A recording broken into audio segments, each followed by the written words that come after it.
What if the pyramids weren't just tombs for pharaohs, but carefully constructed repositories of ancient Egyptian junk food recipes hidden in plain sight for millennia?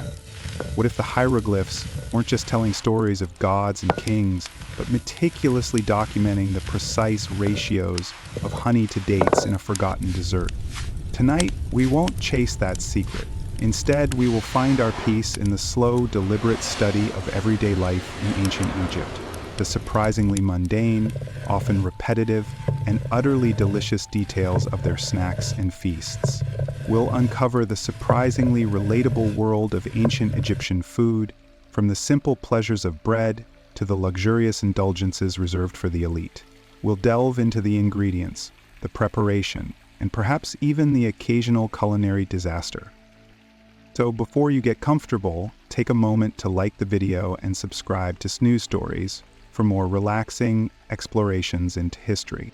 Now dim the lights, and let the gentle murmur of the Nile carry us back to a time when even the most powerful pharaohs probably worried about burnt offerings, or maybe just about having enough dates for their dessert. Let's explore the surprisingly delicious world of ancient Egyptian junk food. Let's begin, then, with the very foundation of the ancient Egyptian diet: bread. Imagine, if you will, the sun warming your skin, the scent of fertile earth rising from the freshly tilled fields along the Nile. The air is thick with the hum of bees, the gentle lapping of water against the riverbanks. This is the world where our story unfolds, a world built on the simple yet essential grains of emmer, wheat, and barley. These grains, the backbone of the ancient Egyptian diet, were cultivated with meticulous care. The farmers, their hands roughened by the work, would carefully plant the seeds, tending to the seedlings with a patience born of generations of experience. The rhythmic motion of their hoes, the soft whisper of the wind through the stalks, the steady sun above, these were the elements that nurtured the growth of these vital crops. The sun, a life-giving force in the Egyptian worldview, bathed the fields in its golden light, ripening the grains to a rich, golden hue.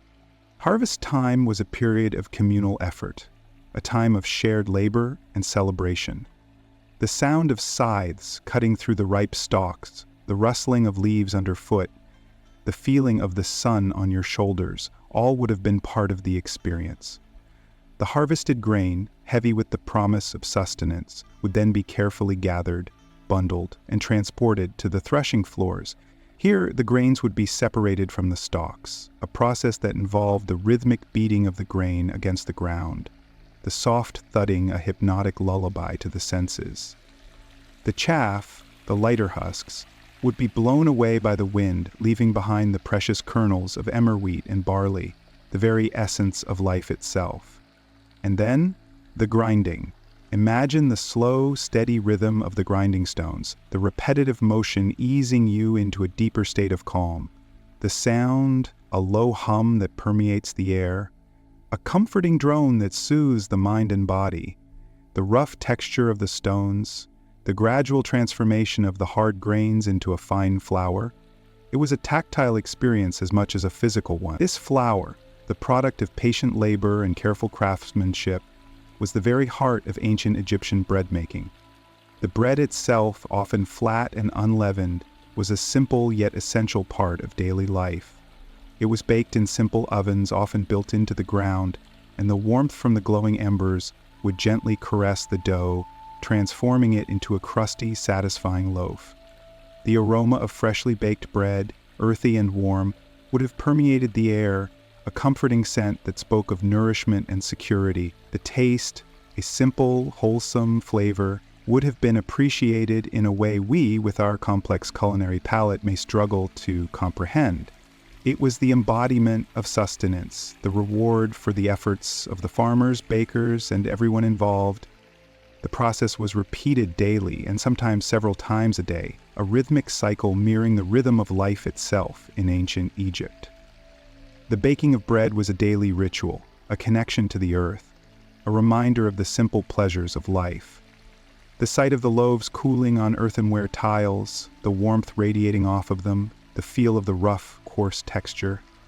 These sensations offer us a window into a world long past. The making of bread was far from a solo endeavor. It involved cooperation and collaboration, from the planting to the harvesting, the threshing to the grinding, and finally, the baking. Families would often work together, sharing the tasks and bonding over the shared purpose. This communal effort was integral to the fabric of ancient Egyptian society, fostering a sense of community and interdependence. Even the simplest of breads held a certain significance within the context of ancient Egyptian society.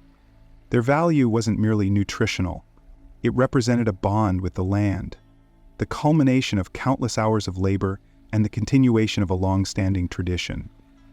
To eat bread was not simply to consume calories, but to participate in a ritual as old as civilization itself, a reminder of the cycles of nature and the rhythms of daily life.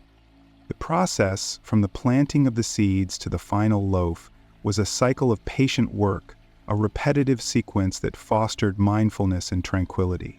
The simple act of preparing bread was both a necessity and a meditation, connecting the baker to the earth and the cycles of life. And as we consider this ancient and repetitive process, we too might find a sense of peace and calm, a deep connection to the rhythm of nature and the simple joys of the humble loaf of bread. The soft crackling sounds as the dough bakes, the warm scent filling the air, all are designed to gently lull you toward slumber. Let your mind drift now. Allow the imagery and sounds to transport you to the heart of ancient Egypt and drift quietly toward sleep. The scent of baking bread, still lingering in the air, gradually faded as the sun climbed higher, casting long shadows across the Nile Valley. The fertile land, nourished by the annual inundation, offered more than just grains. The bounty of the Nile, a gift from the gods, included a rich variety of fruits and vegetables, vital components of the ancient Egyptian diet. Imagine the vibrant colors, the textures, the aromas, a sensory feast that played a significant role in daily life. First, consider the figs. Their plump, succulent bodies hung heavy on the branches, their deep purple skin almost shimmering in the sunlight. The taste, sweet and slightly tart, a burst of sunshine on the tongue. The process of harvesting figs was slow and deliberate. Each fruit was carefully plucked, its skin gently yielding to the touch. The rhythmic movement, the gentle pressure of the fingers, the quiet satisfaction of a harvest well done, all contribute to a sense of calm. Figs were eaten fresh, their sweetness a welcome contrast to the more savory elements of the diet. They were also dried, preserving their flavor and extending their availability throughout the year. The process of drying, the sun's patient work drawing the moisture from the fruit, the slow transformation from plump to leathery, a process as calming as the grinding of grains. The dried figs, a darker, more concentrated version of their fresh counterparts, offered a different textural experience. Chewy, almost leathery, their flavor intensified, a testament to nature's patient handiwork. Then there were the dates, hanging in heavy clusters on the date palms, their golden brown skin glistening.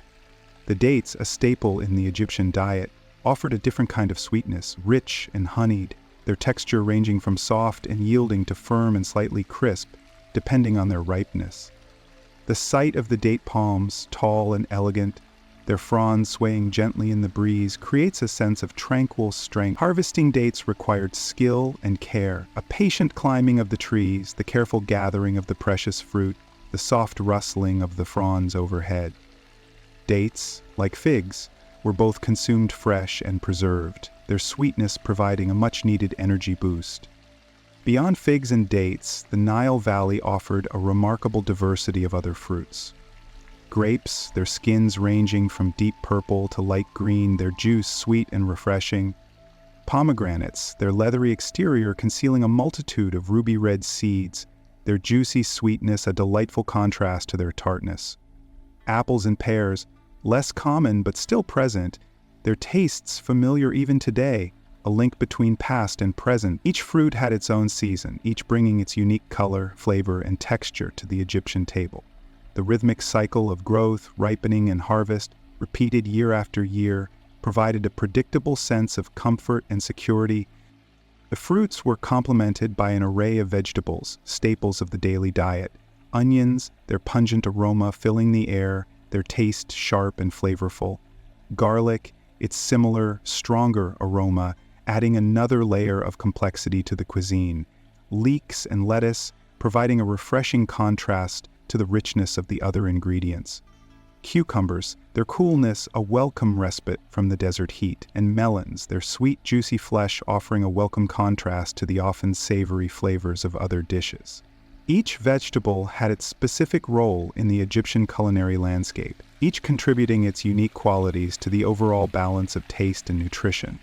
The images of these simple vegetables, fresh from the fields, evoke a tranquil simplicity.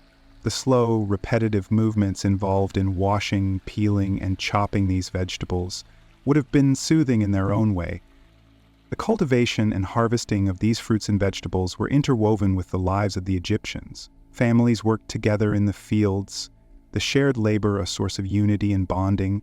The rhythm of the seasons, the predictable cycles of planting and harvesting, provided a comforting structure to their lives. The abundance of these fruits and vegetables, readily available and easy to grow, contributed to the relatively healthy diet of most Egyptians. Their abundance was a constant reminder of the generosity of the Nile, a reflection of the divine order that governed their world. The colors, tastes, and textures of these foods provide us with a sensory window into their daily lives. Their routine, even in their simplicity, offers us a path toward calm and relaxation. Let the rhythm of planting, growing, harvesting, the quiet tasks that formed a foundation of Egyptian life, lull you into a peaceful slumber.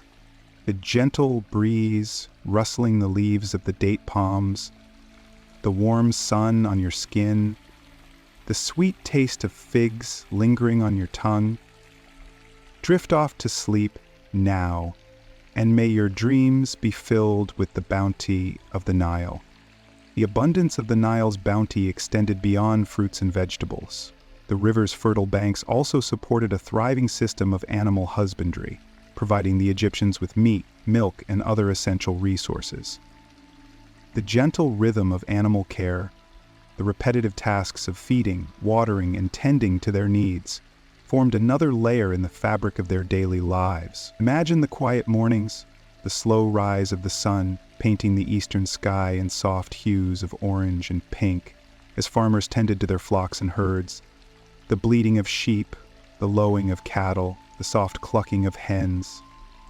A comforting symphony of rural sounds, a constant, calming backdrop to their existence. Cattle, a significant part of the Egyptian economy, were carefully raised and managed. The process was slow and deliberate. Each animal was given individual attention, their needs met with a patient consistency. The routine was simple, feeding them the lush grasses and grains of the fertile lands, leading them to water sources, monitoring their health, ensuring their well-being. The slow, rhythmic movements of herding cattle, the gentle touch as they checked for any signs of illness, the quiet observation of their behavior, these actions formed a meditation on the land and its creatures. The sight of a well-tended herd, grazing peacefully in the sunlit fields, evokes a serene image of prosperity and harmony. Sheep and goats were also commonplace, their fleece providing wool for clothing and their meat a valuable source of protein. The gentle shearing of sheep, a repetitive task performed with care, ensuring that the animals were not harmed, created another aspect of the cyclical nature of their life. The rhythmic motion of the shears against the fleece, the soft texture of the wool, the quiet concentration on the task, a calming ritual repeated throughout the seasons. The bleating of lambs, the soft gaze of their mothers, the patient tending to the newborn, all aspects of a gentle, consistent cycle. The raising of poultry, including geese, ducks, and chickens, was similarly methodical. The gentle collection of eggs, the careful feeding and watering of the birds, the constant observation for any signs of illness or distress, a cycle of repetitive tasks, each performed with careful attention. The soft clucking of chickens, the gentle flapping of wings, the rhythmic pecking of grains. These sounds formed a comforting soundtrack to the lives of the Egyptians. The simple act of preparing poultry for cooking involved a similar methodical approach. Each bird was carefully cleaned, its feathers plucked with slow, deliberate movements. The steady rhythm of plucking, the soft texture of the feathers beneath the fingers, the quiet concentration on the task, all contributing to a sense of calm and composure. The The consumption of meat, though not a daily staple for all, was nonetheless an integral part of the Egyptian diet. The process of preparing meat was equally methodical and patient. The butchering of animals, though requiring skill and precision, was also a repetitive task, each step performed with the practiced skill gained through years of experience. The careful cutting of meat, the separation of the different cuts, the slow, deliberate preparation, each movement reflecting the respect for the animal and the careful use of its resources. The roasting of meat over an open fire, the gentle turning of the spit, the watchful eye to ensure it cooked evenly, a task involving a quiet patience, the steady rhythm of the cooking fire providing a soothing backdrop to the preparation. The slow cooking of stews, the gentle simmering of ingredients, the subtle blending of flavors, these cooking methods reflect the Egyptian appreciation for patience and precision. The aroma of roasting meat, a rich and savory scent carried on the gentle breeze, was a familiar comfort, a reminder of the bounty of the Nile. The preparation of the meat involved a rhythmic cutting, slicing, and dicing. The sounds and actions were repetitive. This repetition, in their consistency and predictability, provided a calm, almost meditative experience. The same slow, consistent rhythm permeated the preparation of other food sources, the grinding of grains, the pressing of oils, the kneading of dough. These repetitive tasks, simple in their nature, were deeply connected to the rhythm of the Nile itself, its consistent, predictable flooding providing the basis for the stability of their lives. The steady flow of the river, the slow, relentless cycle of planting, growing, harvesting, tending to animals, all this created a backdrop of calm and tranquility against which the rhythm of daily life unfolded. The quiet, repetitive nature of these actions fostered a sense of peace and order, a meditative state conducive to a tranquil night's sleep. The rhythmic cycle of life continued, encompassing not only the raising of animals for meat, but also for their dairy products. The gentle milking of cows, a daily ritual performed with a slow, deliberate touch, was a source of sustenance and a connection to the animals themselves. The warmth of the cow's udder, the soft texture of the skin, the gentle flow of milk into the waiting vessel, a calming repetition, a sensory experience that connected the milkmaid to the animal and the land. Each drop of milk was a testament to the care and attention lavished upon the herd. The sound of the milk splashing gently into the clay pot, a soft, rhythmic gurgle, was a comforting auditory backdrop to the process. The milking stool, worn smooth from years of use, provided a steady, stable base, the cool clay a grounding presence against the warmth of the animal. The milk, once collected, was carefully strained through fine linen, removing any impurities. The slow, deliberate process of straining, the gentle pressure applied to the cloth, the rhythmic flow of milk through the fabric, a repetitive action that instilled a sense of calm and precision. The sight of the milk, pure and white, filling the vessel, was a symbol of abundance and prosperity. The smell, fresh and slightly sweet, filled the air, a comforting aroma that evoked a sense of nourishment and well-being. The consumption of milk was not always straightforward. Some individuals were lactose intolerant, and the effects could be quite unpleasant. However, this knowledge was likely gleaned through experience, through the observation of individual reactions. Those who could easily digest milk appreciated the creamy texture, the refreshing taste, a welcome addition to their diet, particularly in the hotter months. The process of turning milk into cheese was an ancient art passed down through generations. The slow addition of rennet, a natural enzyme derived from the stomachs of young ruminants, caused the milk to curdle, separating the curds from the whey. The gentle stirring of the milk, the careful observation of the curdling process, the slow, deliberate separation of the curds, this was a meditative process, a quiet engagement with the transformation of nature's bounty. The scent of the curdling milk, subtly tangy, filled the air, a gentle reminder of the changing substance. The curds were then carefully pressed, removing excess moisture, a process involving slow, steady pressure, the rhythmic squeezing of the curds. This act of pressing, like the milking and the straining, was a repetitive action that involved careful attention and a gentle touch, creating a sense of peace and order. The sight of the cheese, taking form, gradually solidifying, held a certain satisfaction, A testament to patience and skill, the aging of the cheese involved time and patience. It was stored in cool, dark places, allowed to mature slowly, developing its unique flavors and textures. The longer it aged, the sharper the taste, the firmer the texture. The variations in flavor, a spectrum of tastes influenced by factors like the type of milk, the aging process, and the environment in which it aged, were appreciated for their diversity. This waiting, this quiet anticipation of the final product, mirrored the rhythms of the Nile, the slow, deliberate unfolding of the seasons. Buttermilk, a byproduct of cheese-making, was also valued. Its slightly sour taste, refreshing on a hot day, was appreciated as a drink.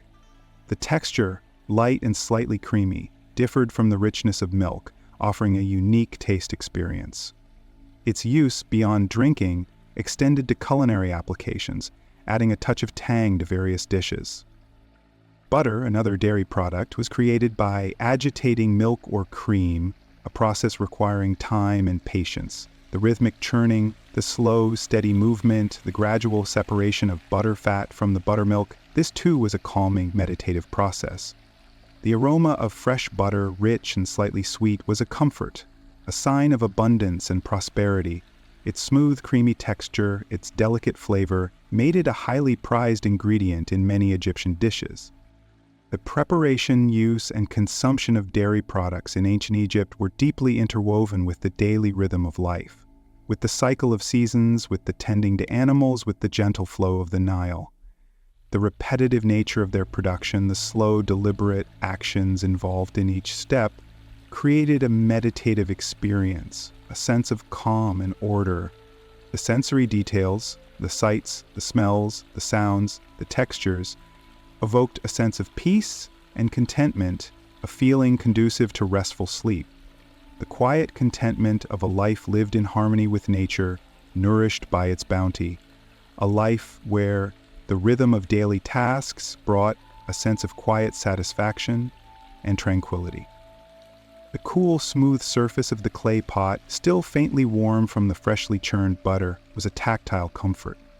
The rhythmic churning, a slow, steady back-and-forth motion, had lulled the senses, a gentle rocking that mirrored the ebb and flow of the Nile. The separation of the butterfat, a gradual process, was complete, leaving behind a vessel of buttermilk, its slightly sour tang a pleasant counterpoint to the richness of the butter. This buttermilk, a byproduct, was far from waste. It held a refreshing quality, its light, slightly creamy texture, a soothing drink on a warm day. The simple act of pouring the buttermilk into a clay cup, the slow, deliberate flow of the liquid, the gentle clinking of the cup against the pot, these small actions created a sense of measured tranquility. Buttermilk aside, the focus shifted to the far more ubiquitous beverages of ancient Egypt, beer and water. The acquisition of clean drinking water was a constant concern. The Nile, lifeblood of the land, was also a source of potential contamination. The muddy waters, teeming with life, both beneficial and harmful, demanded careful treatment. The process of obtaining potable water began with the careful selection of a location. Away from the immediate banks, where the sediment was less dense, a shallow pit was dug. The slow, methodical digging, the rhythmic movement of the shovel, the feel of the cool, damp earth, these repetitive actions provided a grounding presence. The excavated pit was then lined with clay, creating a basin to collect the filtered water. The clay, cool and smooth to the touch, provided a tactile counterpoint to the harshness of the sun. The slow, careful application of the clay, the smoothing of the surface, the creation of a watertight seal, these were painstaking tasks demanding patience and precision. The filtration process relied upon the natural properties of the earth. The water slowly seeping into the pit passed through layers of sand and gravel, filtering out impurities. The gradual percolation of the water, the slow, deliberate cleansing, allowed for a settling of sediment, a natural purification. The slow, steady movement of the water, unseen yet powerfully present, was a calming reminder of the unseen forces shaping their lives. The anticipation of the clear, filtered water was palpable, a testament to patience and to the intricate knowledge passed down through generations. Once the water had sufficiently filtered, It was carefully collected, avoiding disturbing the sediment left behind. The slow, gentle pouring, the feel of the cool, clean water against the hand, the sight of the clear liquid filling the clay jug.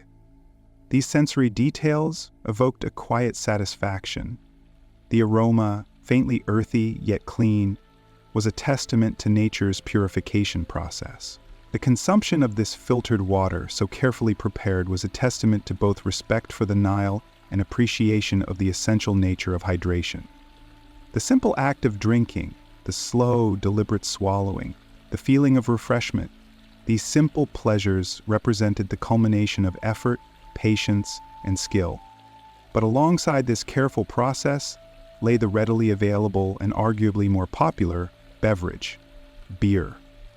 Beer wasn't merely a drink, it was a staple, woven into the fabric of everyday life, a source of sustenance, a social lubricant, and even a form of currency. The brewing process, as labor-intensive as the water purification, was a communal affair, often conducted by women. The sight of women working together in the brewery, their movements rhythmic and coordinated, their laughter echoing amidst the work, painted a picture of social cohesion and collaboration. The initial stage involved the preparation of the barley.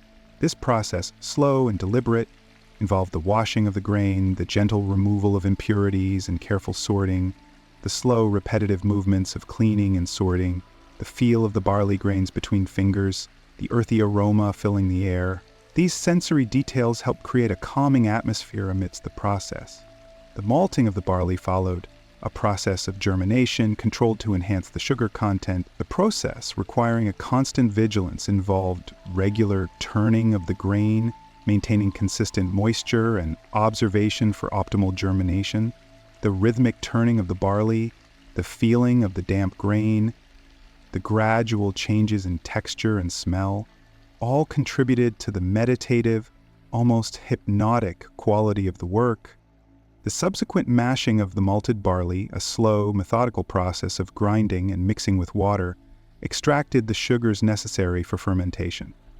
The sound of the grinding stones, the rhythmic crushing of the barley, the smooth, almost viscous texture of the mash, all these sensations combine to form a holistic sensory experience. The addition of yeast, a critical step in the fermentation process, initiated the transformation of sugars into alcohol. The bubbling and frothing of the beer, a visual representation of the transformative process underway, was a constant source of quiet fascination. The slow, deliberate fermentation process, spread over several days, demanded patience and observation. The gentle bubbling, the earthy aroma, the slow transformation of the mixture, these details contributed to the meditative nature of beer making. The final stages involved filtering and aging, allowing for the settling of sediments and the development of the final flavor profile. The slow, patient waiting, the anticipation of the final product, the gradual changes in the beer's appearance and aroma, all these contributed to the holistic sensory experience of beer making. Finally, the beer, a dark, rich liquid with a malty aroma, was ready.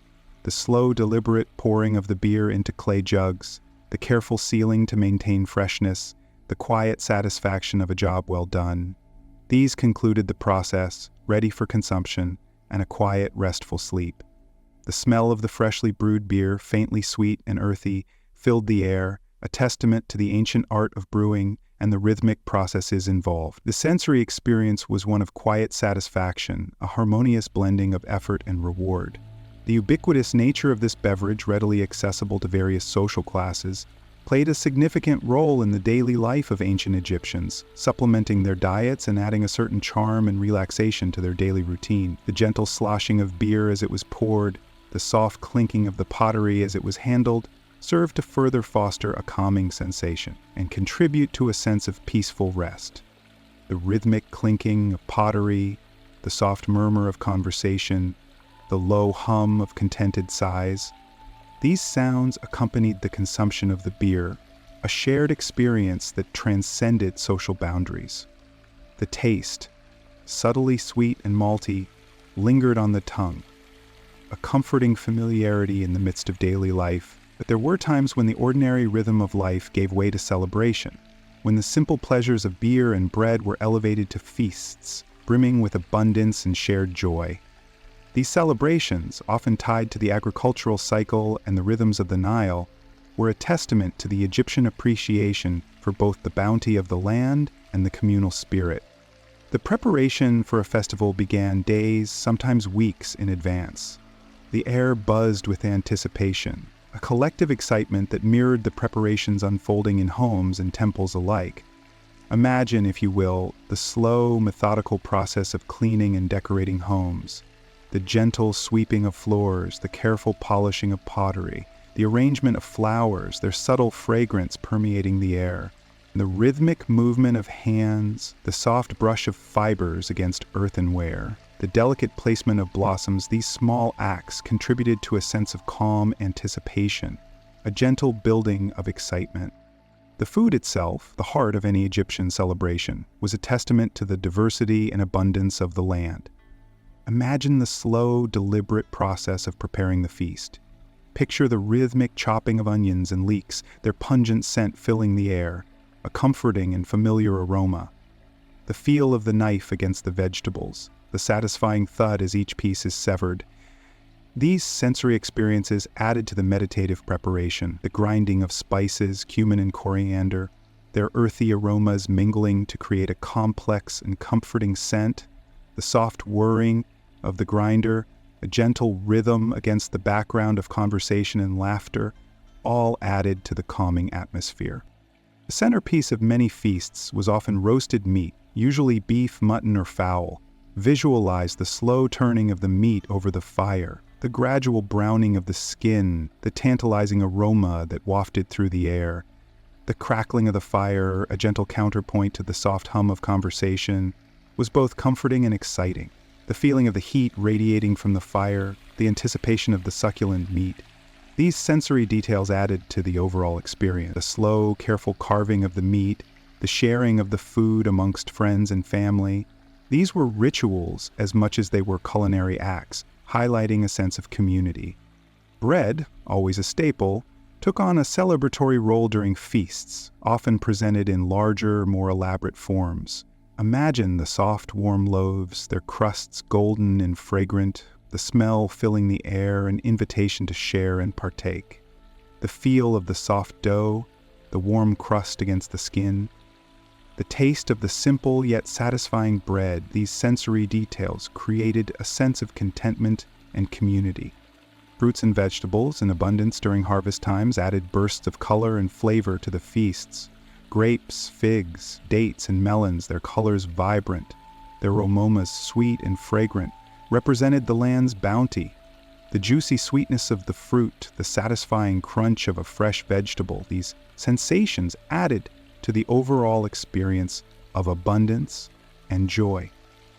Drinks, beyond the ubiquitous beer, added to the celebratory atmosphere. Imagine the slow pouring of wine, its deep red color a visual feast, its aroma a promise of pleasure. The smooth texture of the wine against the tongue, the subtle sweetness, the warmth it brought. These sensory experiences enhanced the celebratory mood. The setting of a festival was as important as the food itself.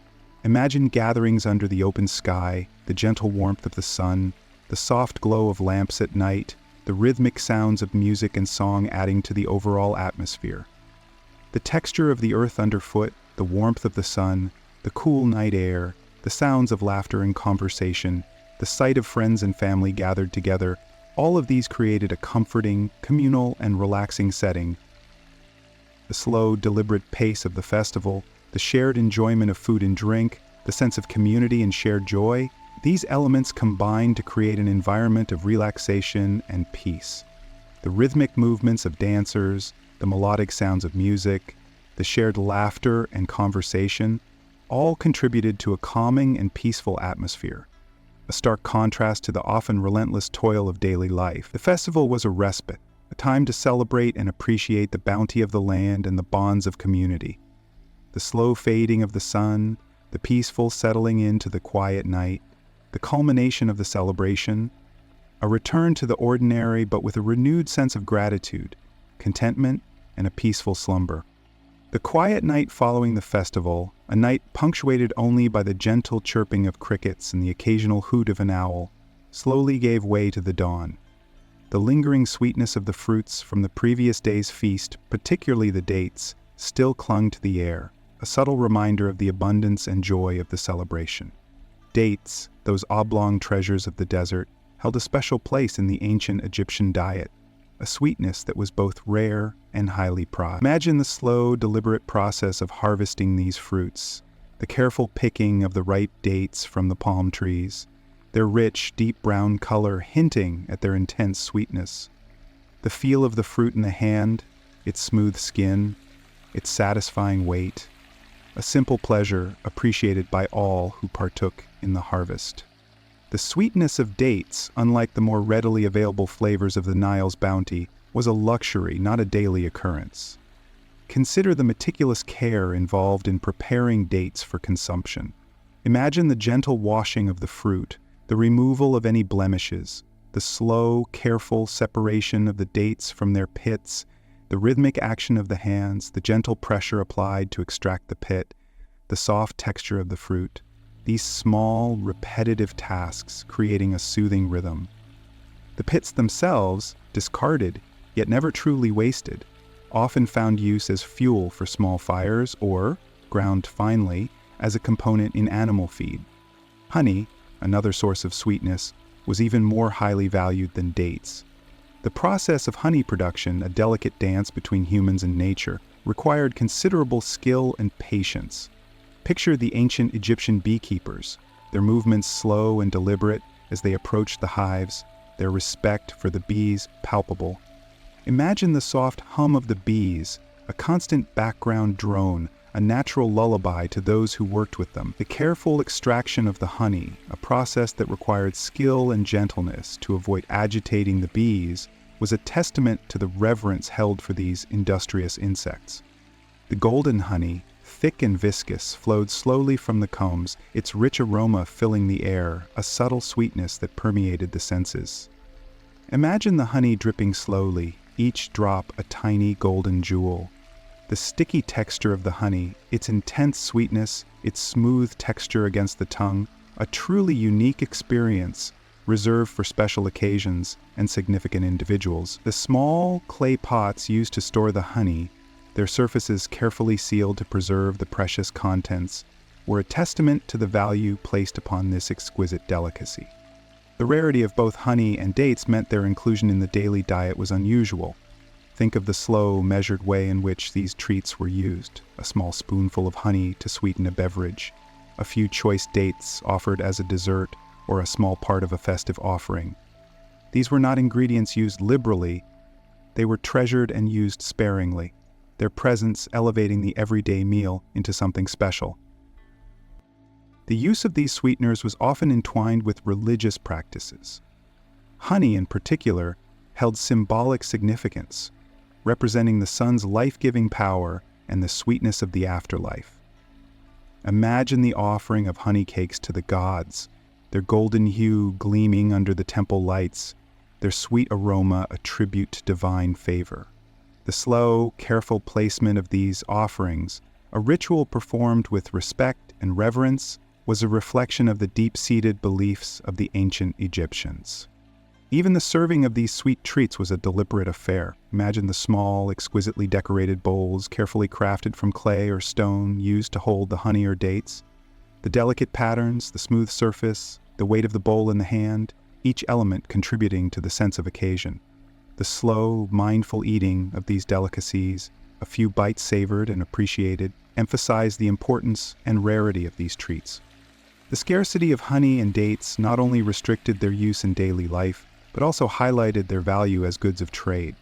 Imagine the slow, arduous journeys across the desert, caravans laden with precious honey and dates, slowly making their way to markets and temples.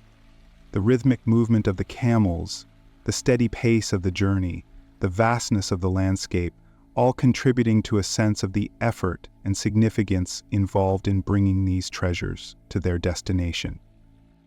The value of honey and dates extended beyond their sweetness. Their medicinal properties, discovered through generations of observation, added to their importance.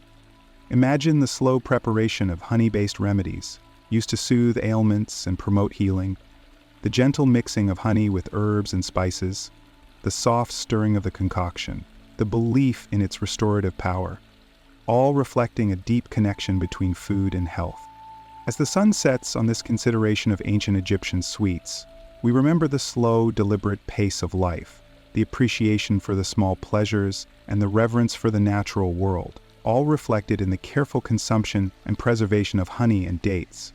The quiet hush of the evening, the gentle breeze carrying the scent of the desert, the anticipation of a peaceful rest allow these images to gently lull you into sleep. The rhythmic sounds of the night, the slow beating of your own heart, find peace in these simple, comforting sensations. Sleep now, and dream sweetly. The quiet hum of the desert night settles in, a blanket of stillness draped over the land.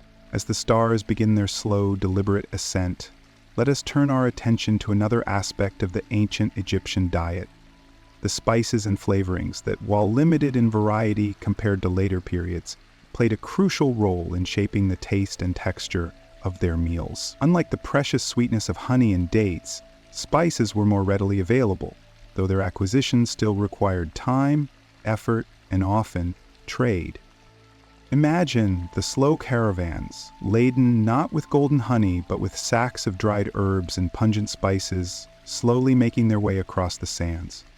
The rhythmic swaying of the camels, the steady beat of their hooves on the hard-packed earth, the occasional cry of a bird, these sounds accompany the long journey, each mile a testament to the effort required to bring these aromatic treasures to the bustling markets of ancient Egypt. Among the most common spices was cumin, its earthy aroma filling the air as it was ground between two stones. Imagine the slow, deliberate motion of the grinder, the rhythmic back and forth, creating a hypnotic pattern.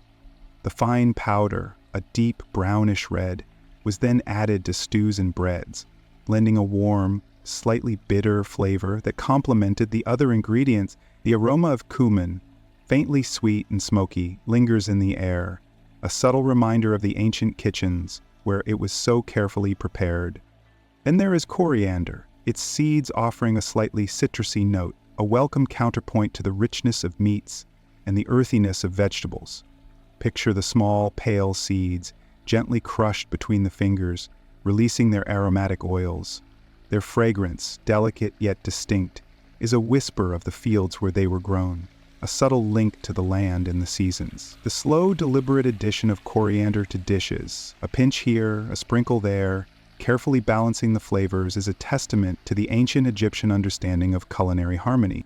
Fenugreek, with its slightly bitter and maple syrup-like undertones, added another layer of complexity to their meals. The slow simmering of fenugreek seeds in stews, their aroma slowly permeating the air, is a meditative experience, a quiet act of culinary creation. The subtle sweetness of fenugreek balanced the saltiness of meats and the bitterness of vegetables, creating a harmonious blend of flavor. The soft texture of fenugreek, when cooked, adds a pleasing mouthfeel to the overall dish. Garlic and onions, while not technically spices in the same way as cumin or coriander, were indispensable components of the ancient Egyptian diet. Their sharp, pungent aroma is deeply intertwined with the memories of ancient Egyptian kitchens. Picture the slow, methodical chopping of garlic and onions, the rhythmic slicing, a meditative process. Their strong flavors, both raw and cooked, cut through the richness of many dishes, acting as a counterpoint to the heavier elements of the meals. The lingering aroma of garlic and onions, even after the meal is finished, is a testament to their significance.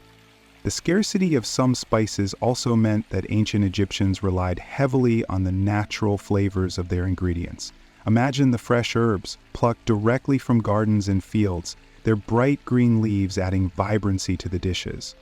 The subtle flavors of mint, parsley, and dill, each with its own unique aroma, added a layer of freshness and complexity to meals. The slow and meticulous preparation of these herbs, carefully washed and chopped, is a peaceful reflection of the connection between food and nature. Consider the simple act of roasting vegetables over an open fire. The slow cooking process, the gentle crackling of the flames, the smoky aroma of the vegetables. These sensory details paint a vivid picture of an ancient Egyptian meal. The natural sweetness of the vegetables, enhanced by the smoky flavor of the fire, created a harmonious balance of taste.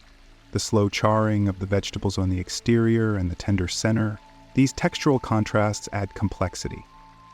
The preparation of these simple ingredients, the slow, deliberate blending of flavors, the meticulous attention to detail, all these elements combined to create a culinary experience that reflected the ancient Egyptians' deep connection to the land and their appreciation for the simple pleasures of life. The slow, methodical processes involved in food preparation, from the planting and harvesting of crops to the careful preparation of meals, created a rhythm to the day, a soothing sense of order amidst the vastness of the desert.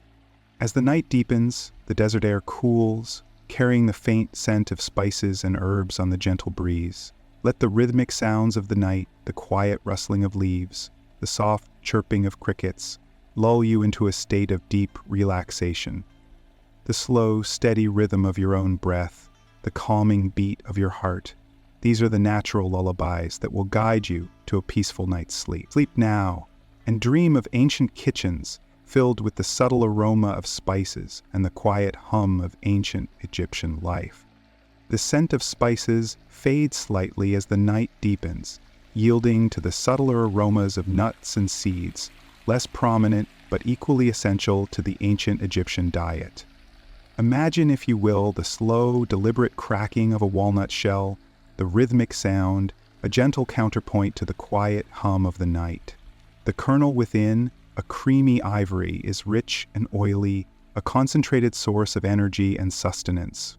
Feel the texture of the nut meat, firm yet yielding, as it's gently crushed between the teeth, releasing its subtle sweetness. The flavor is robust, grounding, a comforting warmth against the cool desert night.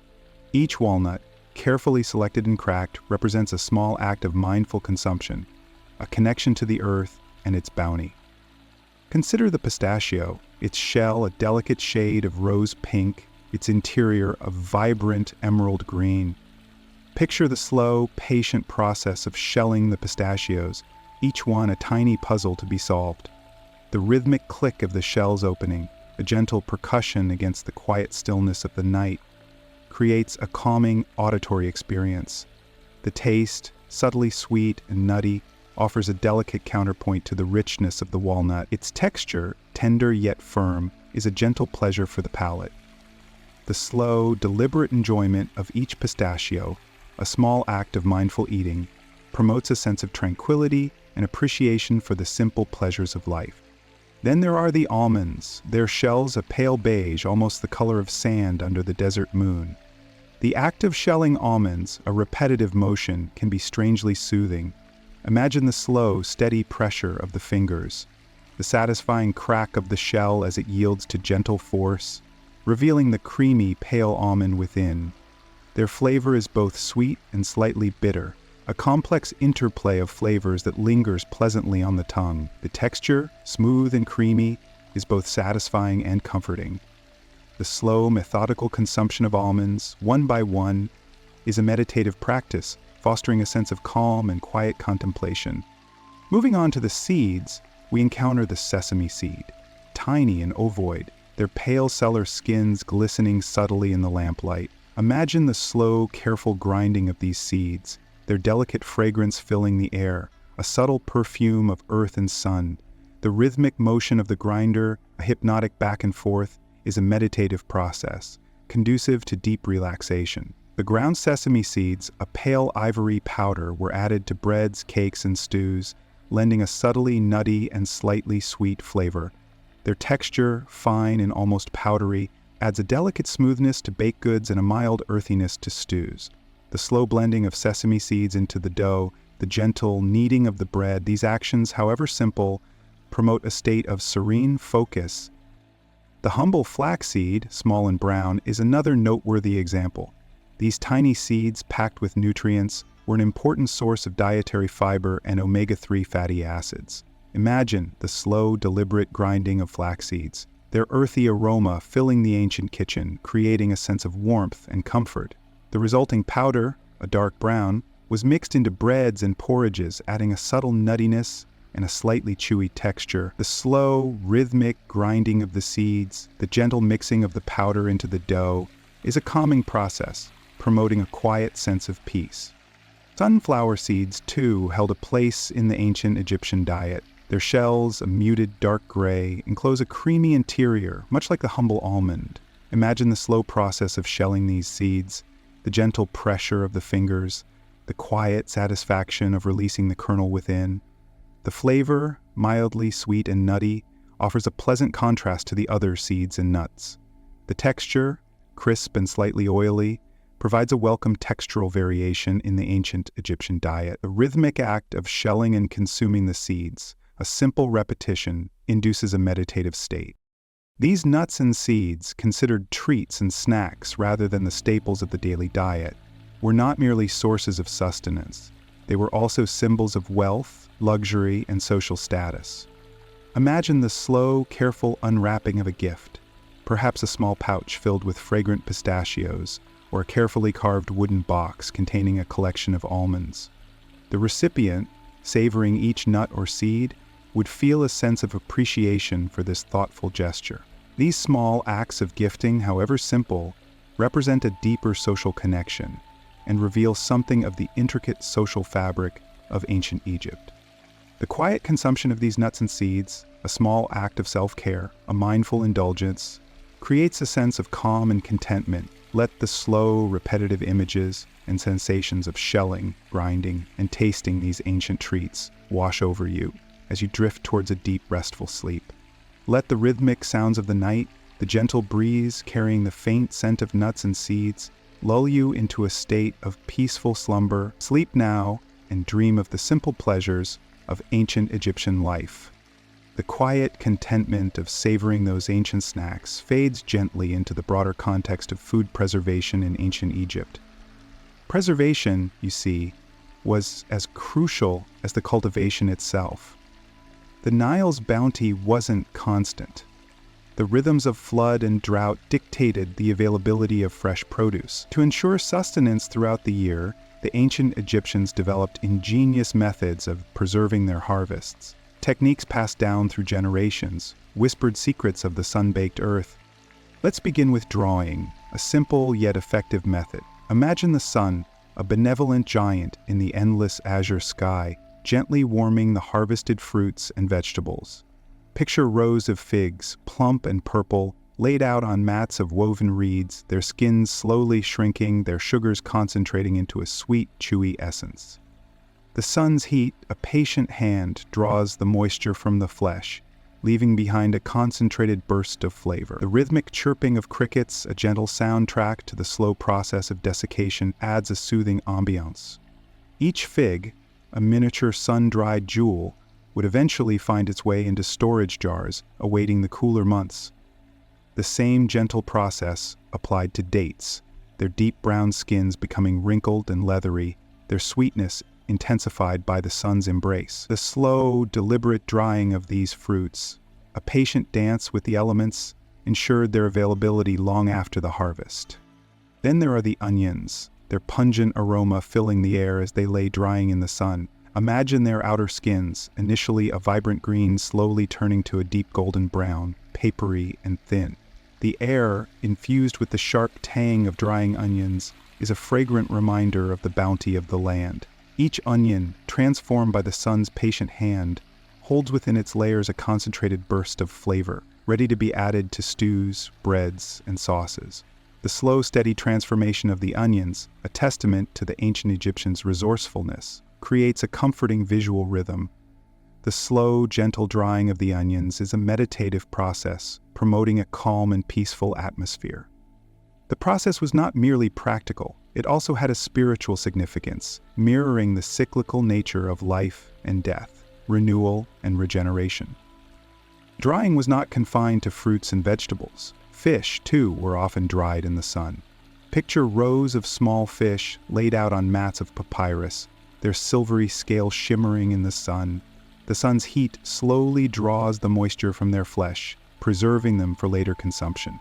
The pungent aroma of drying fish, a sharp, briny smell, permeates the air, a testament to the ingenuity of the ancient Egyptians. The rhythmic lapping of water against the riverbanks, a soothing background sound, complements the meditative process of sun drying. Each fish, a tiny testament to human ingenuity, would eventually find its way into storage, ensuring a source of protein throughout the year. The slow, methodical drying of fish, a timeless technique, ensures a stable food supply. Salting was another crucial method of preservation. Imagine the rhythmic sound of salt being ground, its coarse crystals transforming into a fine, white powder. The subtle crunch of the salt crystals, a calming auditory experience, promotes a sense of tranquility. This salt, painstakingly harvested from the salt lakes of the desert, was a precious commodity, a gift from the harsh yet bountiful landscape. Imagine the meticulous layering of fish or meat in large earthenware jars, each layer sprinkled generously with salt. The salt draws out the moisture from the food, creating an environment inhospitable to spoilage. The slow, methodical process of salting, a repetitive action promoting relaxation, creates a sense of calm and peace. The quiet, rhythmic movement of sprinkling the salt, a repetitive motion, is a meditative practice. The pungent aroma of salt, a familiar and comforting smell, fills the ancient kitchen, promoting a state of serene focus. The resulting salted meats and fish, though perhaps not as palatable as their fresh counterparts, served as a valuable source of protein during the lean months. The slow absorption of salt into the food, a quiet transformation, ensures its preservation. This slow, gentle process of salting, a simple yet effective technique, provides a valuable source of sustenance. The quiet rhythm of the salting process, a slow and steady pace, creates a sense of tranquility and calm. The gentle aroma of salt, a comforting and familiar scent, adds a layer of warmth and comfort to the atmosphere.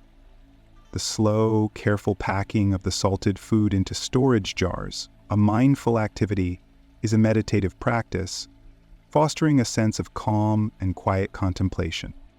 These preservation techniques, the patient work of the sun and the meticulous application of salt, extended the availability of fresh ingredients, ensuring a more varied diet than might initially be assumed. The slow, methodical processes, the repetitive actions, the subtle aromas, and the rhythmic sounds all contribute to a sense of calm and tranquility, gently easing you towards the peaceful slumber that awaits. Breathe deeply, feel the rhythm of the ancient techniques, and allow the quiet sounds and gentle images to lull you into a restful sleep. Let the whispers of the past carry you away to the land of dreams. Sleep now. Sleep soundly. The quiet rhythm of the salting process, a slow and steady pace, creates a sense of tranquility and calm. The gentle aroma of salt, a comforting and familiar scent, adds a layer of warmth and comfort to the atmosphere. The slow, careful packing of the salted food into storage jars, a mindful activity, is a meditative practice, fostering a sense of calm and quiet contemplation. These preservation techniques, the patient work of the sun and the meticulous application of salt, extended the availability of fresh ingredients, ensuring a more varied diet than might initially be assumed. But the cornerstones, the daily bread and drink of the common Egyptian, remained simple and consistent. Imagine the rhythmic thud of the pestle against the mortar, the steady, repetitive sound as grain is ground into flour. The scent of freshly ground emmer wheat, a slightly nutty, earthy aroma, fills the air. This rhythmic grinding, a meditative act performed countless times each day, creates a soothing soundscape. The flour, a fine, pale powder, is the foundation of the Egyptian diet. Picture the slow, deliberate mixing of the flour with water, the gentle kneading of the dough, the repetitive motions calming the mind and body. The feel of the dough, soft and yielding, is a tactile comfort. The gentle warmth of the dough as it rests, a slow, silent transformation. The baking of the bread is a similarly slow process. The aroma of baking bread, a warm, comforting scent, permeates the air. Imagine the simple ovens, heated by wood fires, their heat radiating gently into the loaves. The loaves themselves, round and flat, are placed carefully within the oven. The slow, even baking transforms the dough, the interior turning a soft golden brown. The crust, crisp and slightly chewy, provides a pleasing textural contrast to the soft interior. Each loaf, a simple yet nourishing staple, represents the daily work and effort of countless hands. The slow, deliberate removal of the bread from the oven, a careful and patient process, creates a rhythm of calm. The warmth of the freshly baked bread, a gentle caress against the hands, is a source of comforting familiarity. And then, the beer. The process of brewing beer was another constant rhythm in the lives of the common people. Imagine the gentle crushing of barley grains, a rhythmic sound, almost a lullaby. The slow, patient soaking of the grains in water, a gentle infusion that extracts the sweetness. The scent of malted barley, slightly sweet and earthy, fills the air. The slow, steady fermentation, a transformation that takes time and patience, creates a gentle warmth. The bubbling and frothing of the fermenting beer, a gentle visual rhythm, is a testament to the ancient Egyptians' understanding of natural processes. The slow, quiet fermentation is a meditative experience, a quiet wait for the transformation to complete. The final product, a light, slightly sweet beer, is a source of both sustenance and hydration. It is part of daily life, a constant companion from sunrise to sunset. The slow, gentle pouring of the beer into simple clay cups, a repetitive and meditative act, creates a sense of calm. The coolness of the beer against the skin, a refreshing contrast to the warm air, is a soothing sensation. The daily routine of bread and beer, a simple yet essential part of life, is a comforting cycle. Picture the common worker, rising with the sun, the rhythm of their day starting with the familiar preparation of flour, water, and barley, the repetitive tasks, the familiar smells and textures, the steady pace of their work, all contribute to a rhythm that anchors their lives. Each bite of bread, each sip of beer, is a simple pleasure, a source of energy and comfort. The consistency of this daily routine, the dependable rhythm of preparation and consumption, provides a sense of security and stability in their lives. The simple acts, repeated daily, year after year, create a quiet, meditative flow to their lives, a predictable and reassuring pattern in a world of uncertainties. The sun rises and sets, the river flows, the grain is ground, the bread is baked, the beer is brewed. These consistent rhythms are a comforting backdrop to their lives. The sounds of the daily routines, a steady and gentle accompaniment, promote a sense of calmness and peace. The familiar smells of baking bread and fermenting beer, a constant source of comfort, create a feeling of warmth and security. The tactile sensations of kneading dough, pouring beer, and eating bread, a consistent source of grounding, help maintain a sense of stability. Even the changing seasons, the cycles of planting and harvesting, are interwoven into this larger, comforting rhythm. The ebb and flow of the Nile, the lifeblood of the land, mirrors this daily rhythm of preparation and sustenance. The annual flooding, a predictable event, signifies the renewal of life, reflecting the cyclical nature of their daily routine. The simple act of consuming bread and beer, a repetitive action performed countless times, is a meditative act itself. The slow, deliberate chewing of bread, the gentle swallowing of beer, are small acts of mindfulness that anchor one to the present moment. The familiar flavors and textures, the comforting warmth, the sense of nourishment and satisfaction, these are small comforts that contribute to a sense of tranquility and peace. The simple diet of the working class built on bread and beer was far from luxurious, but it was consistent and dependable. It provided a stable base for life, a quiet rhythm amidst the challenges of ancient Egypt. The slow, gentle rhythm of their daily routine, a pattern as familiar as the sun's journey across the sky, provides a quiet sense of comfort and security. And as you hear the whispers of this ancient rhythm, let it guide you into a peaceful and restorative sleep. Breathe deeply, feel the rhythm of the past, and sleep now. Sleep soundly. And yet, the rhythms of life were not uniform across ancient Egypt. While the commoner's day revolved around the steady cycle of bread and beer, the diets of the elite differed, not in their fundamental principles, but in their refinements, their subtle variations on a familiar theme. Imagine, for a moment, the dawn in a wealthy household. The sun rising over the Nile, casts long shadows across the polished floors of a spacious villa. The air, still cool, carries the faint scent of incense, a subtle perfume that contrasts with the earthy aromas familiar to the common worker. Breakfast for the elite was not a hurried affair. It was a deliberate, considered ritual. Instead of simple bread, they might enjoy a variety of finer breads, perhaps loaves enriched with honey, or pastries delicately layered with dates and nuts. The textures would be more varied, the flavors more complex. The honey, a golden liquid slowly drizzled over the bread, adds a touch of sweetness and richness. The dates, plump and juicy, burst with natural sugars. The nuts, carefully selected and cracked, offer a pleasant crunch. The process of preparing this breakfast would have involved several servants, each with their own specific tasks, each movement precise and carefully performed.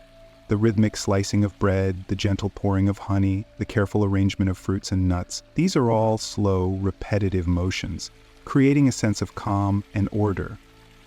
And the beverages, too, were far more varied than simple beer. Imagine a cool drink of spiced wine, its aroma complex and inviting. The wine, fermented from grapes, carefully chosen and harvested, is rich and full-bodied. The spices, delicately measured and blended, add depth and warmth to the drink. The slow, gentle swirling of the wine in a polished cup, the soft clinking of the cup as it rests on the table, these are all subtle sounds that add to the calm atmosphere. Or perhaps, instead of wine, a refreshing drink of diluted fruit juice, slightly sweetened with honey, served in a beautifully crafted cup. The colors, deep crimson or golden amber, would catch the light, transforming the simple act of drinking into a visual feast. The slow, steady sipping of the drink, savored rather than gulped, prolongs the pleasure, creating a moment of quiet contemplation. Lunch, too, would differ substantially. While the commoner might have a simple meal of bread and beer, or perhaps some lentils, the elite would have access to a greater variety of dishes. Imagine a platter of roasted meats, duck, goose, or even antelope, carefully cooked and seasoned, the subtle browning of the meat's surface, the gentle crackling as the juices sizzle. These sounds and smells would have enriched the senses. Or perhaps a platter of fish, caught fresh from the Nile, prepared in a variety of ways, baked, grilled, or stewed. The delicate, flaky texture of the fish, the moist interior, the subtle flavor of the seasoning, these are all details that would enhance the sensory experience. Alongside the meat and fish, various vegetables would be offered.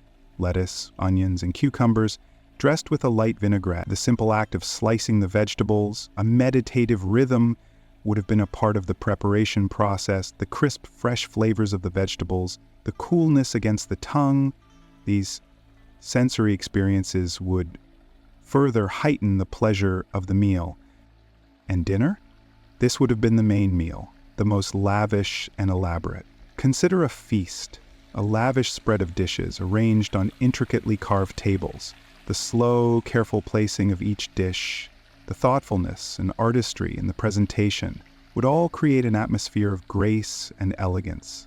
The dishes would be diverse, reflecting the access to a wider range of ingredients and cooking techniques available to the elite. We might see roasted birds, richly seasoned stews, and perhaps even dishes made with imported spices and ingredients, a testament to their wealth and power. The textures would be diverse, the flavors complex, the presentation visually stunning. The gentle clinking of cutlery, the soft murmuring of conversation, the soft lighting, enhancing the colors of the food, and the intricate detail of the tableware. These subtle sensory details would enhance the overall experience. But even amidst the luxuries of the elite diet, some constants remained. Bread, though perhaps refined and enhanced, remained a staple. Beer, too, was a common feature, though perhaps brewed from finer ingredients and aged for a longer period.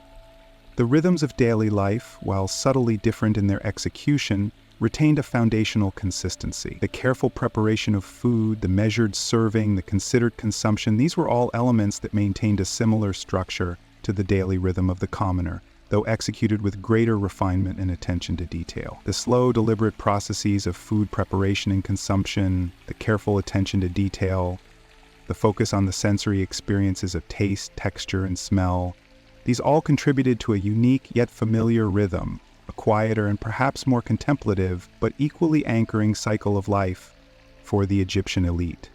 And as you now drift off, consider the quiet rhythm of these ancient meals, letting the gentle repetition lull you into a deep, peaceful sleep. Breathe deeply, feel the weight of history, and sleep now. Sleep soundly.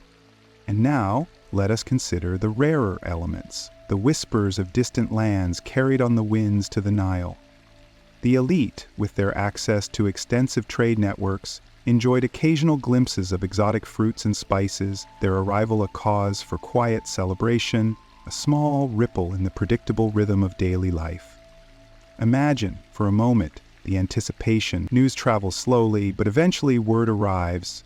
A shipment has arrived from Punt, the mythical land of incense and myrrh, a place shrouded in legend and mystery.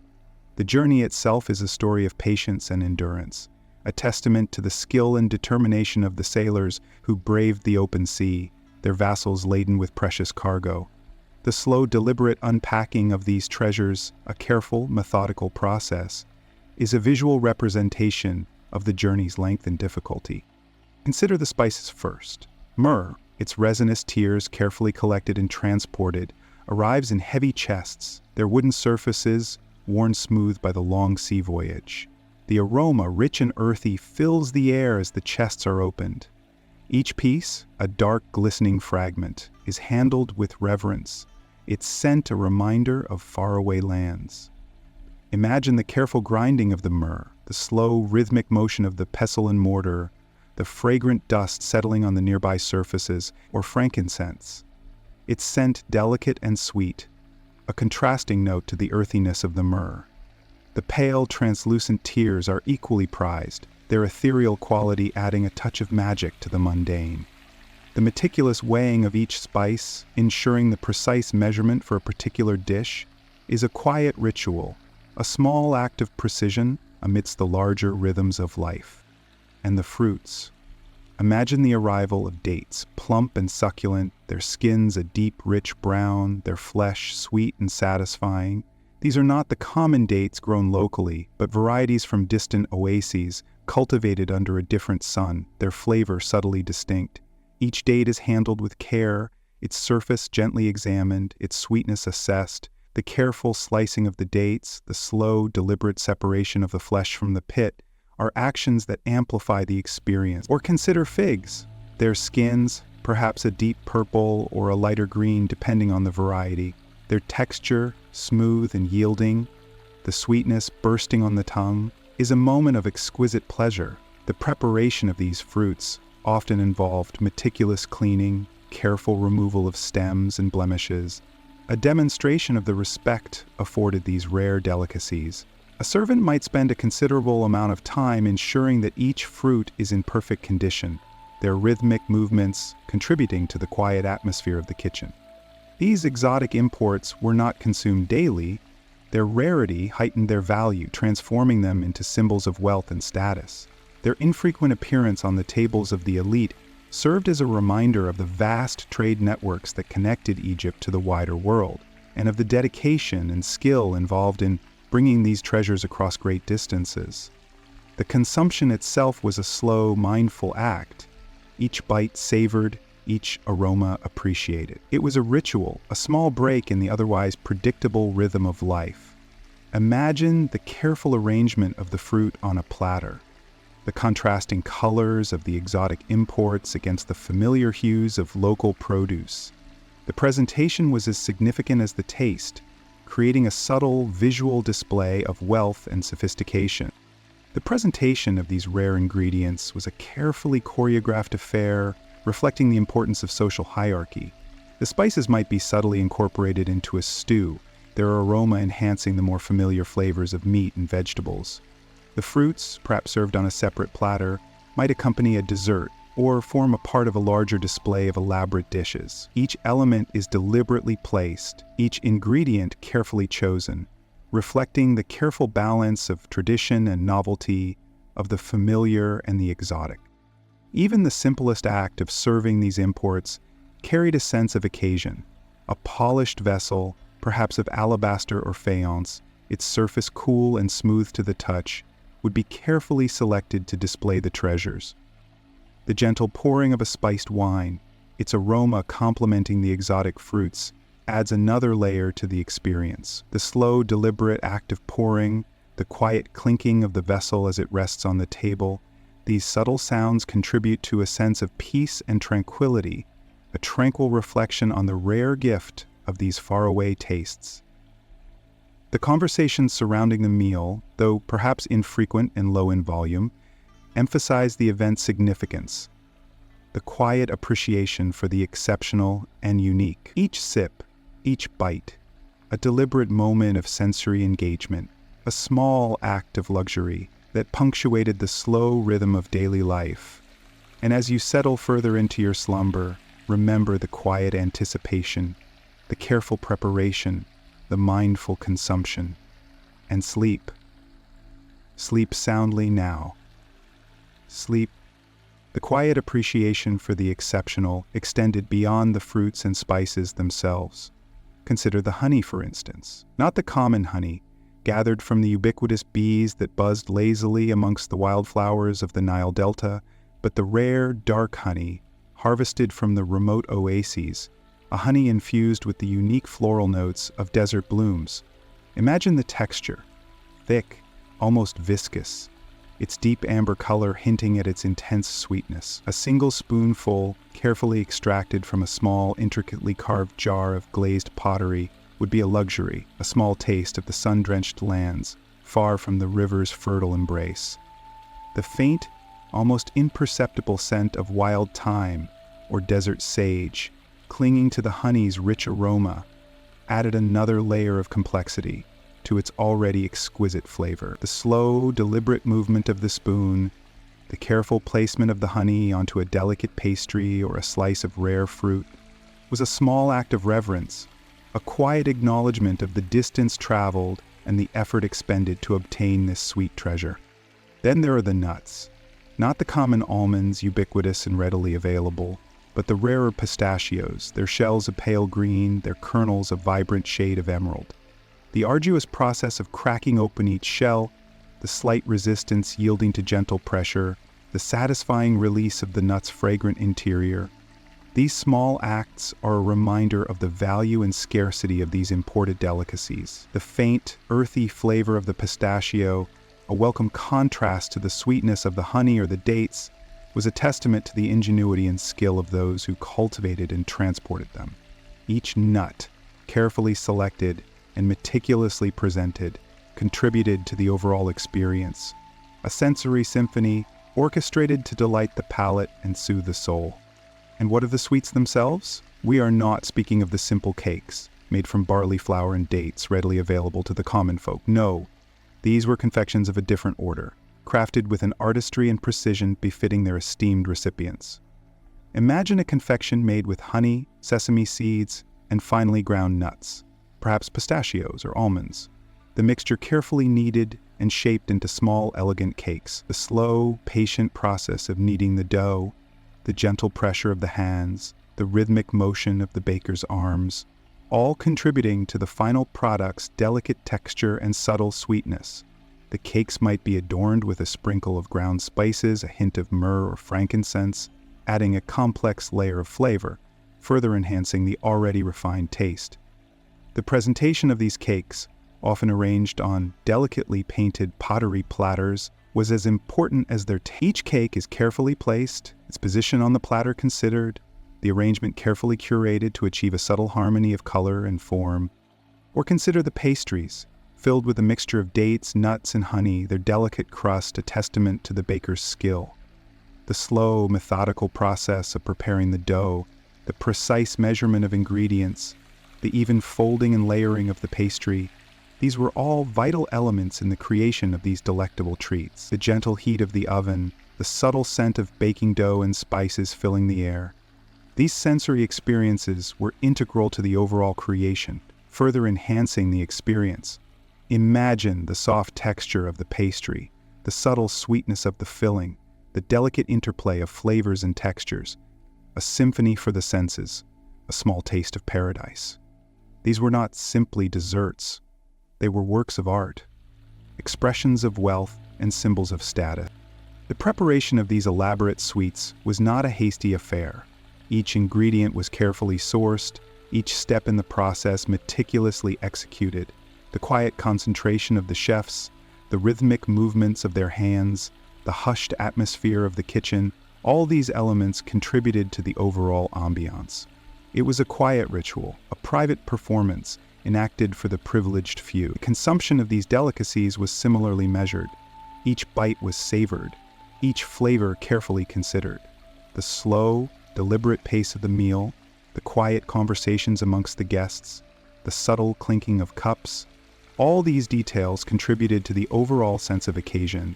It was not merely about satisfying hunger, it was about experiencing something rare, exquisite, and exclusive, a testament to wealth, a celebration of taste, a reminder of the vast trade networks and skilled artisans involved in bringing such treasures across great distances. The lingering sweetness of the desserts, a quiet echo of luxury and privilege, fades into the quiet of the night as you drift off to sleep.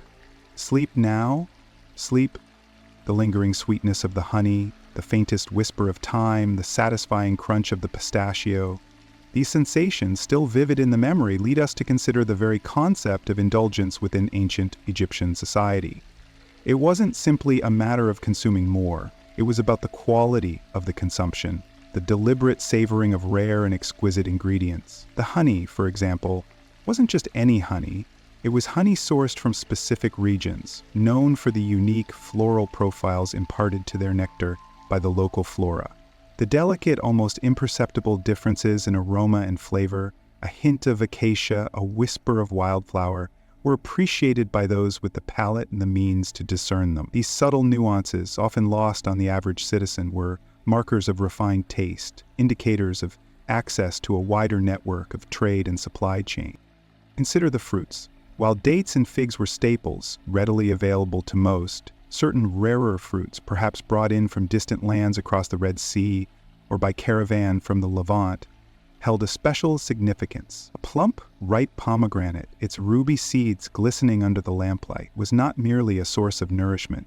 It was a symbol of abundance, a small taste of the exotic, a reminder of faraway places and the complex web of trade routes that connected Egypt to the wider world. The slow, careful peeling of the pomegranate, the gentle release of its juicy seeds, was a ritualistic act, a mindful appreciation of the fruit's beauty and its rarity. Each seed, bursting with flavor, was savored individually, a small moment of exquisite pleasure. The concept of indulgence wasn't solely confined to rare and exotic ingredients. It also extended to the artistry of presentation, the careful arrangement of fruits on a platter, the elegant shaping of pastries, the meticulous decoration of cakes. These were all elements that contributed to the overall experience of consuming these delicacies. Imagine a platter laden with figs, their dark purple skins glistening in the candlelight, arranged alongside slices of fragrant melon, their pale green flesh contrasting beautifully with the deeper hues of the figs. A sprinkle of finely ground spices, perhaps a hint of cinnamon or cardamom, added another layer of complexity, a subtle sophistication that elevates the simple act of eating to an art form.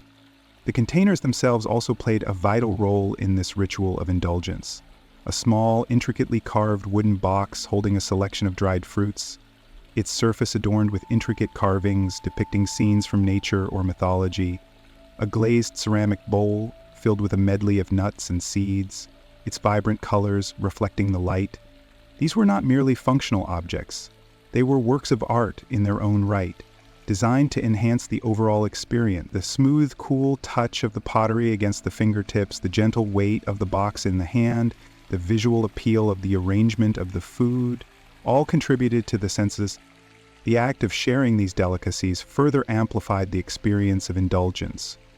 These elaborate meals weren't solitary affairs. They were communal events, opportunities for socializing and strengthening social bonds. The careful sharing of these rare treats, the quiet conversations amongst friends and family, the gentle clinking of goblets, all these elements contributed to the overall ambiance, transforming a simple meal into a cherished memory. The artisans involved in the creation of these luxury foods were themselves esteemed members of society. The skilled bakers, confectioners, and potters who crafted these exquisite items held a special status, their knowledge and expertise highly valued. Their creations were not only a testament to their skill, but also a reflection of the wealth and sophistication of those who commissioned them. The consumption of these indulgent foods wasn't merely about satisfying hunger. It was about experiencing a heightened sensory pleasure, about appreciating the artistry and craftsmanship involved in their creation, and about participating in a social ritual that affirmed status and reinforced social hierarchies. The slow, measured pace of the meal, the careful savoring of each bite, the quiet contemplation of the beauty of the food and its surroundings, all these elements contributed to the overall feeling of indulgence, a feeling that transcends the mere satisfaction of physical needs. The lingering aftertaste of sweetness, the soft echo of music, the quiet murmur of conversation, these subtle sensations remain long after the last morsel has been consumed, a quiet reminder of a special occasion, a rare indulgence in a world where such things were not easily available to all. Sleep now. Sleep, the lingering sweetness of that imagined meal, a memory of honey and pomegranate, leads us naturally to consider the broader implications of food and social status in ancient Egypt. Just as the subtle nuances of honey differentiated one offering from another, so too did the everyday diet reflect the vast chasm between the wealthy elite and the common laborer. Imagine, if you will, the stark contrast between the opulent banquets enjoyed by pharaohs and nobles and the simpler fare consumed by the peasantry. The pharaoh, the apex of the social pyramid, enjoyed a diet that was both abundant and diverse. Consider the sheer volume of food required to sustain the royal court. Mountains of bread, meticulously baked in royal ovens, formed the foundation of their meals.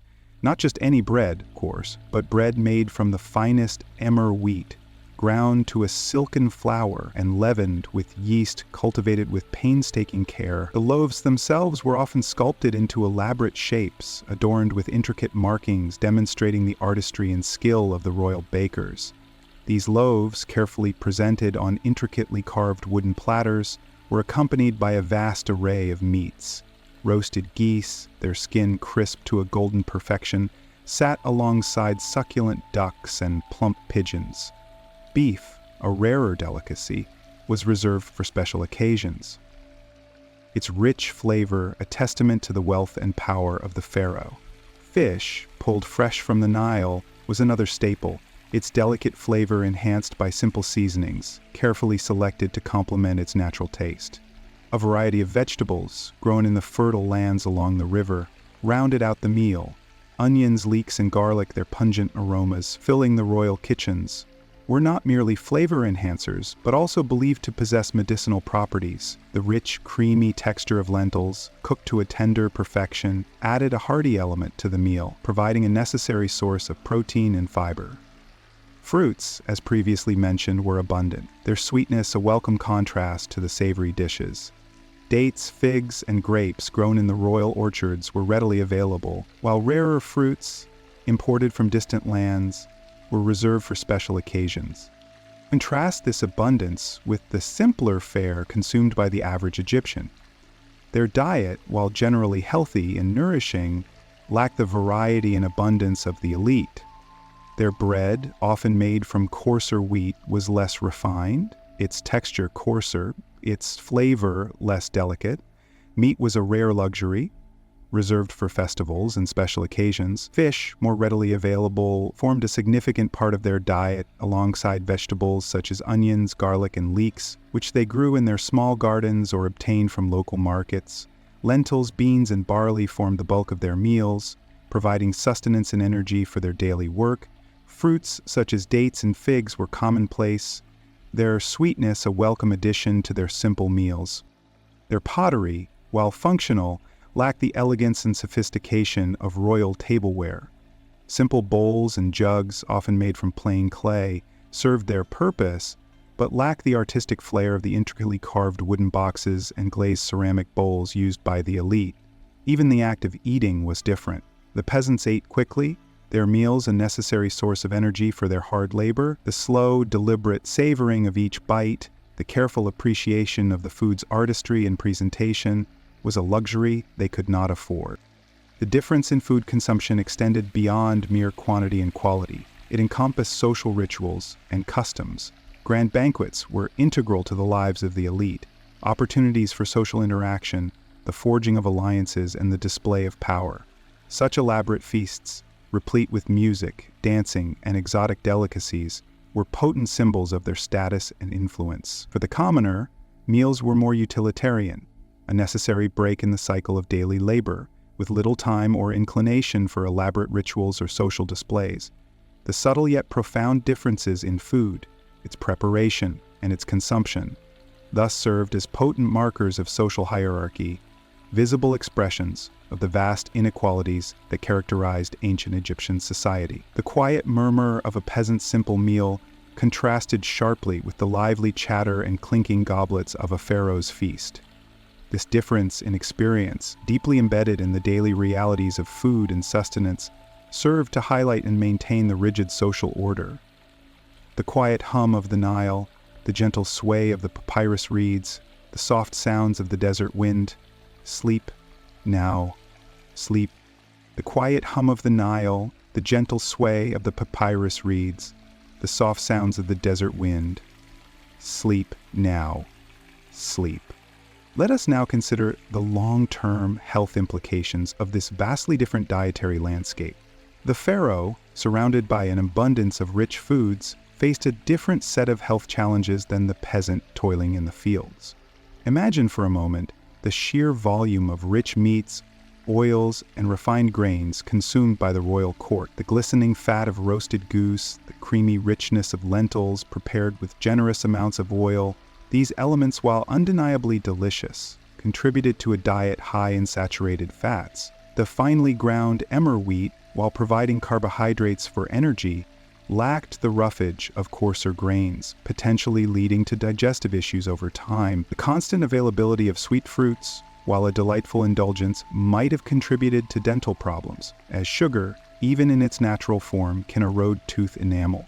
Think of the slow, deliberate process of decay, the gradual softening of the teeth, the eventual discomfort and pain. Imagine the subtle changes in the pharaoh's smile, the slow erosion of once perfect teeth, a testament to the long-term effects of their diet. However, the royal diet also contained elements that contributed to good health. The abundance of fresh vegetables, fruits, and fish provided a wealth of vitamins and minerals. The onions, leeks, and garlic, pungent and earthy, contained compounds with potential antibacterial and anti-inflammatory properties.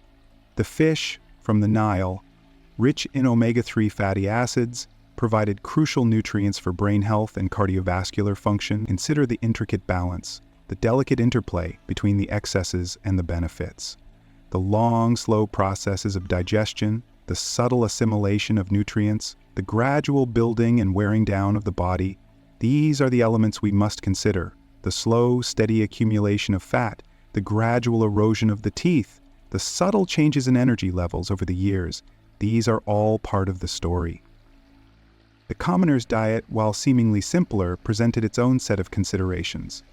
The reliance on coarser grains, though lacking the refined texture of the royal bread, provided essential fiber, promoting healthy digestion and preventing constipation. The prevalence of legumes, like lentils and beans, offered a significant source of protein and essential nutrients. The readily available fish from the Nile provided a lean source of protein and omega-3 fatty acids, crucial for overall health. The simple vegetables, grown in their gardens or purchased from local markets, provided essential vitamins and minerals. Picture the rhythmic movements of planting and harvesting, the slow, careful tending of their small gardens, the quiet satisfaction of providing food for their families. The earth itself, rich and fertile, provided nourishment not just for their crops, but for their very being. Feel the cool, damp earth between your fingers, the gentle warmth of the sun on your skin. Sleep now, sleep. But the peasant diet also had its limitations. The scarcity of meat and the general lack of dietary diversity meant that crucial nutrients might have been lacking.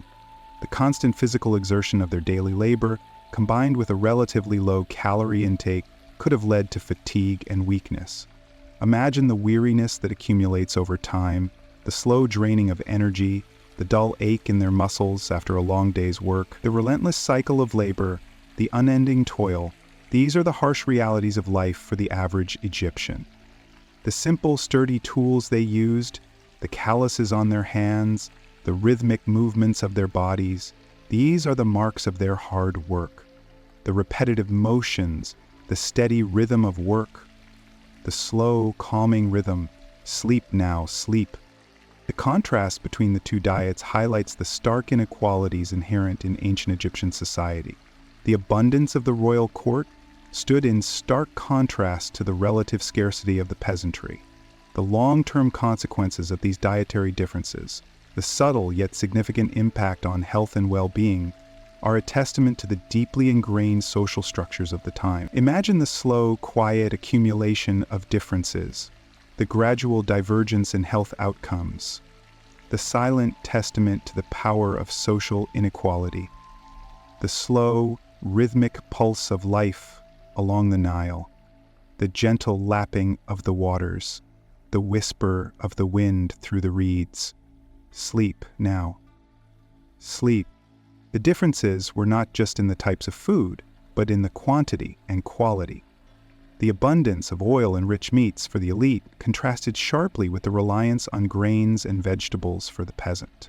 The sheer volume of food consumed by the pharaohs and nobles, a testament to their social standing. The consistent access to diverse foodstuffs contrasted sharply with the limited availability for the peasant class, making it easier to picture the long-term health consequences, the differences in life expectancy, the various rates of disease and ailments.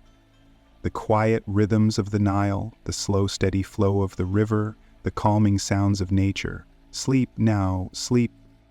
The slow, gentle rhythm of the Nile, the swaying of the papyrus reeds, the warm breath of the desert wind. Sleep now, sleep. The slow, gentle rhythm of the Nile, the swaying of the papyrus reeds, the warm breath of the desert wind. Sleep now, sleep. The echoes of the past, faint whispers carried on the desert breeze, speak to us of a world both familiar and distant, a world where the daily rhythm of life, the simple act of eating, was interwoven with the fabric of society, shaped by the very land that sustained it. Consider the sheer scale of the Nile's influence, its steady, unwavering flow shaping not just the landscape, but the very lives of the people who lived alongside it. The slow, deliberate movement of the water, a constant, reassuring presence in their daily lives, much like the steady rhythm of their own routines. Think of the meals themselves, the simple act of breaking bread, of sharing food with family and community, the quiet satisfaction of a full stomach, the warmth spreading through the body after a long day's work. Picture the commoner, their hands calloused and rough, carefully preparing a simple meal of lentils and bread, the aroma of simmering vegetables filling the air, the gentle crackle of the fire, the warmth radiating onto their skin, the slow, methodical preparation of the meal, each movement deliberate, each action steeped in the rhythm of their daily life, the subtle sounds of their lives, the quiet hum of conversation, the gentle stirring of the pot, the soft crunching of bread, the slow, gentle rhythms, lulling you into a state of tranquility. Sleep now, sleep. Compare this to the elaborate feasts of the pharaohs, a vibrant tapestry of exotic ingredients, an explosion of tastes and textures, a sensory experience designed to impress and delight. Yet even in this extravagance, there was a certain rhythm, a carefully orchestrated dance of flavors and presentations. The slow, deliberate placement of each dish, the careful arrangement of fruits and vegetables, the methodical pouring of wine. Imagine the long, drawn-out meals, the leisurely conversations, the quiet enjoyment of the abundance surrounding them, the subtle nuances of flavor, the delicate textures, the satisfying weight of the food in their mouths, the slow, deliberate chewing, the gradual digestion, the slow, measured pace of the meal, a rhythm as steady as the Nile's flow. Sleep now, sleep. Despite the differences in their diets, both the peasant and the pharaoh shared a common thread, the rhythm of routine, the daily cycle of eating, the consistent repetition of meals, the familiar tastes and textures. These were the anchors in their lives, providing a sense of stability and comfort in a world that could often feel chaotic and unpredictable. The slow, steady rhythm of life, the comforting repetition of daily tasks, the gentle predictability of the seasons, the slow, measured breaths, the steady beat of your heart. Sleep now, sleep. The similarities between their lives and ours are more profound than you might imagine. We too seek the comfort of routine, the familiarity of regular meals, the satisfaction of a well-balanced diet. We too find solace in the rhythmic repetition of daily tasks, the predictability of our schedules, the gentle comfort of familiar tastes and smells. The repetitive act of chewing, the slow, steady rhythm of your own digestion, the calm and predictability beat of your own heart. Sleep now, sleep. Though separated by millennia, the fundamental human need for sustenance, for comfort, for routine remains unchanged. The simple act of eating, a timeless ritual, connects us to the past, reminding us of our shared humanity, our shared need for nourishment, both physical and emotional. The slow, steady rhythm of your breathing, the calming stillness of the night, the quiet whisper of the wind. Sleep now, sleep. The gentle fading of consciousness, the slow descent into the realm of dreams, the quiet, peaceful slumber. Sleep now, sleep.